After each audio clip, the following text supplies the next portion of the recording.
Hey guys, happy Easter. I hope you guys are having a great weekend.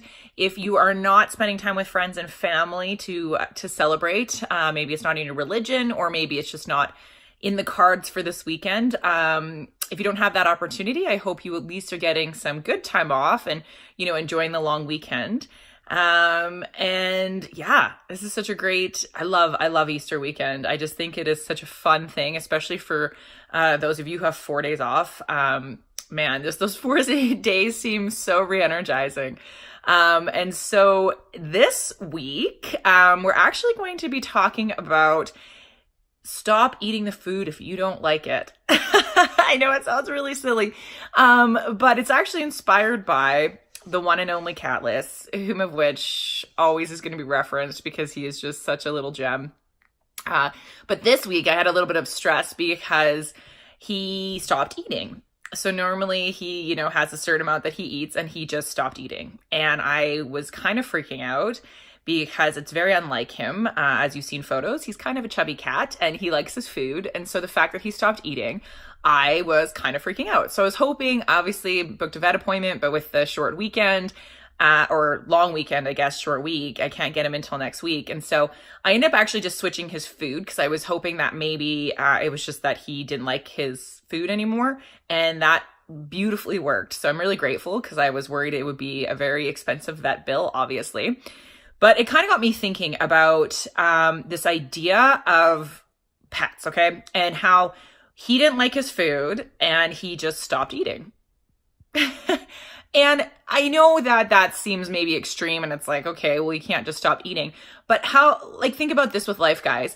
How often do we participate in things that we don't enjoy anymore and in fact start to despise? And because we're afraid of what might happen if we stop participating in that we continue to do it. So specifically, let me finish this thought here. With the food, and what I'm saying is, obviously there's a risk that he would starve to death, theoretically, because he's being a picky eater. And it obviously is a bit of a luxury of being an indoor cat with a family that feeds you consistently. But it's still a bit of a risk, to basically cause a little bit more suffering to get the point across to us that he doesn't like his food. And I think about that with life, how he trusts and he knows that we will eventually get him new food, right? And so that's his way of communicating, is he essentially does a protest of not eating to communicate to us because he can't do it in another way, that he is sick of this food and he doesn't, really doesn't enjoy it anymore. And obviously there could be more to it in that, but just for this example. And so with you guys with life, how often are you, afraid, comparatively, that if you stop doing something, you won't be fed? And I think that this is really an interesting analogy for a lot of us with life, because if we are doing something and it just is starting to make us sick, stop doing it. What an interesting concept, right? But we self-justify all the time. No, I need to pay my bills. I need to do these things. I don't want to upset the social status in my group because what happens if they all reject me? And obviously there's these dire needs for things. Like if you need to go to work, even if you hate your job because you need money. But how often do we stay in a job we hate? Not because we need money. Yes, we need to work, but why aren't we looking for another job? Why aren't we putting our feelers out? Why aren't we talking to our network? Why aren't we actually looking around to see if there's another opportunity out there that maybe will fit our needs, right? And oftentimes instead, we self-justify the idea, we self-justify why we're going to stay there. Oh, we'll never find a good enough job. Oh, we'll never find something that's fulfilling. Oh, I've tried switching before. And, sometimes, guys, when things are causing us to just hate, we hate it, when we do things that we hate, that is so de-energizing. I mean, think about it. It is one of the most de-energizing things when you were participating in something that actively causes you to feel gross, to feel angry, to feel out of place, to whatever. And as we've talked about before, our emotions are really important indicators of what's going on. And that's how our soul talks to us. And so I really challenge you guys, when you are in a position where you are genuinely not enjoying something, why are you staying? Why can't you have a better life? Why can't you just trust? And I think that that's, kind of what we were talking about last time. And even in the conversation piece or in the wording of some of my posts of what I've said is, are we more afraid of failing, or are we afraid of the what if, the not knowing? And I would argue that the majority of us are more afraid of the what if. And so we're not even willing to kind of walk into that unknown area and to take that risk, because it's less about feeling failure. It's just that we're just so afraid of the what if. And it's actually quite crippling. And so I guess what if instead we had this belief system that when we came to this earth, and, again, whatever your spiritual beliefs are, but here in this planet and our life journey, every single time there's a problem, there's a solution that's also written. Even if that solution is something we don't enjoy, right? Like maybe it is that we change jobs and we still hate it. But what if we have the trust that it's for a reason? What if instead we trust that, like Catless did, the universe or whatever, whoever, somehow we're still going to be fed, that message is going to be loud and clear and it's going to be fed. We tried a bunch of different foods. At first, what I did was I had some samples and I put one out. He didn't like it. And I was like, ugh, right? And then I got clever and I just put out like 5 bowls of different food and saw which one he ate. But what an interesting idea, right? Like the very first thing I gave him, he didn't like. So instead I was like, okay, well, here's all the solutions. So what ends up happening a lot of time in life is, we're like, okay, I want this.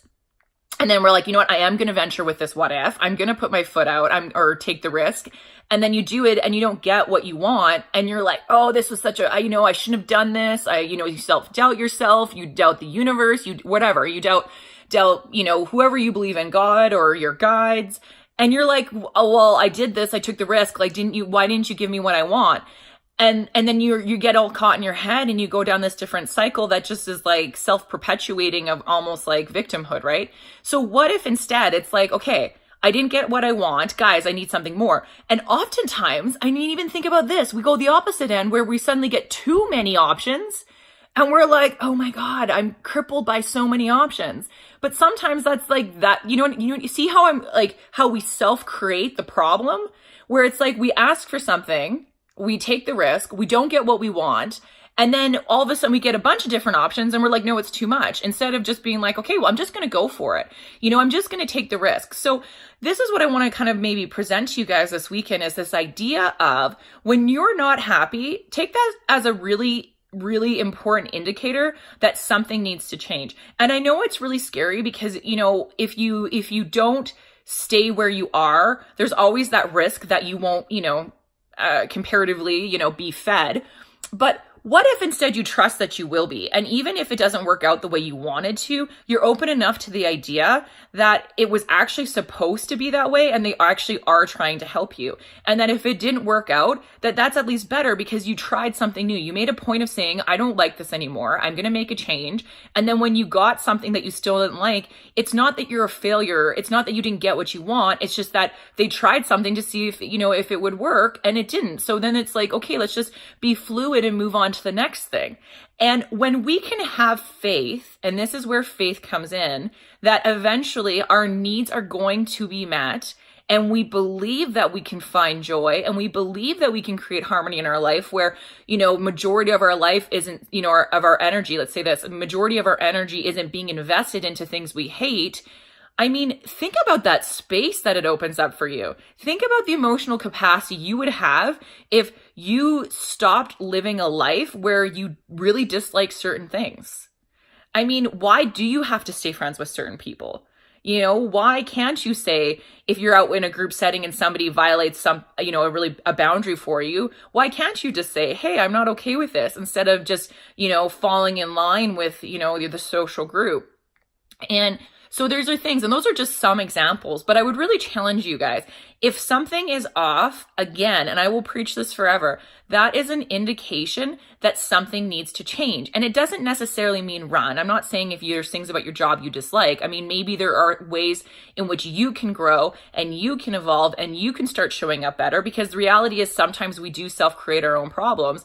And especially if we find that we're in cycles where we're doing things over and over and over and over and over again and creating the exact same results, then that's not about changing your external environment. That's about changing and growing internally, right? Because until we change internally, our external environment is typically going to remain the same. But my point is that when we feel off, that is the indication to make your changes. And I know I keep repeating myself, but it's because I really want to drive this home, because I know so many of you are probably like, yeah, we get it. But emotionally, do you get it? Emotionally, when something's off, is that your indicator? And are you actually taking the time to stop and say, okay, what's going on? You know, is this just a day, or is this something I've been feeling consistently? And if it's something you've been feeling consistently, then listen, guys, oftentimes it's not as bad as you think. And if you just actually deal with it and face it and choose to go into that what if zone, you're actually going to find that life is going to start flowing a lot more for you, because you have the fluidity of looking at situations and allow them to come as they happen. And when they don't fit, you're not so over self-identified with that external outcome that you get stuck, right? And when we can detach ourselves from the external outcome, then that's when we can actually create and welcome success into our life, because we don't know what the future holds. And so stop trying to control what the future holds, because sometimes the future is going to hold a lot better things than we could even imagine. But that means you have to allow life to lead you there, because you don't know. Right? And so that's the beautiful thing about learning to live within the what if, because what if, and when you can create comfort in that what if, that's when magic can happen, because that's when the world and the universe can actually bring you things that you truly want and you don't even know yet. So, with that, guys, I'm going to leave you there. I'm going to stop this and just, again, start listening to those emotions, because they are indicators. So yeah, I hope you guys have a great weekend, and I love you lots.